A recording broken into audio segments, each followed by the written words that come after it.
యేసుక్రీస్తు నామములో మీ అందరికీ శుభములు. ఈరోజు మనము లూకా సువార్త నుండి ప్రశ్నలు మరియు సమాధానములు తెలుసుకుందాము.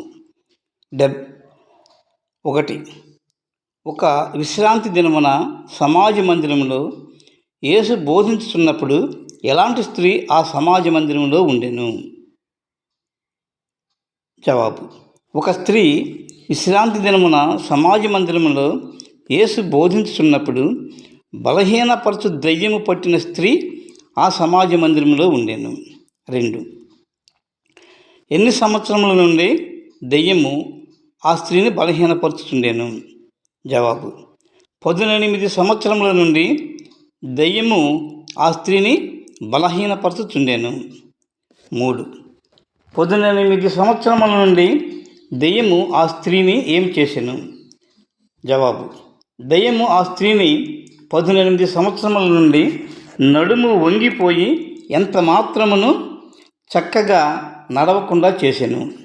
4. యేసు దెయ్యము పట్టిన ఆ స్త్రీని పిలిచి ఏమన్నారు? జవాబు: యేసు దెయ్యం పట్టిన ఆ స్త్రీని పిలిచి, నీ బలహీనత నుండి విడుదల పొంది ఉన్నావని ఆమెతో చెప్పాను. 5. నీ బలహీనత నుండి విడుదల పొంది ఉన్నావని ఆమెతో చెప్పి యేసు ఆమెను ఏం చేసెను?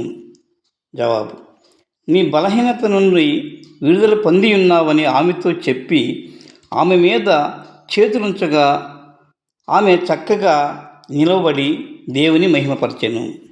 6. యేసు విశ్రాంతి దినమున ఆ స్త్రీని స్వస్థపరిచినందున ఆ సమాజ మందిరపు అధికారి అక్కడ జనసమూహంతో ఏమన్నారు? జవాబు: యేసు విశ్రాంతి దినమున ఆ స్త్రీని స్వస్థపరిచినందున ఆ సమాజ మందిరపు అధికారి కోపముతో మండిపడి జనసమూహమును చూచి పని చేయదగిన 6 దినములు గలవుగను గనుక ఆ దినములలో వచ్చి స్వస్థత పొందుడి, విశ్రాంతి దినమున రావద్దు అని చెప్పాను. 7.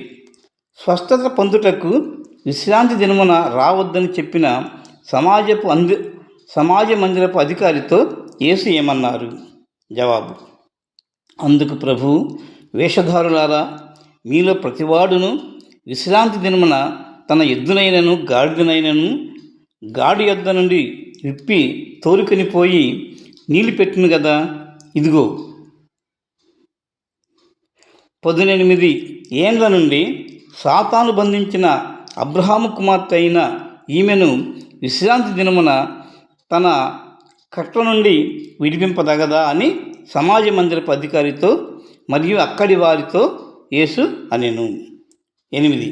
యేసు పై ఉపమానం చెప్పినప్పుడు యేసును ఎదిరించిన వారు ఎలా ఉన్నారు?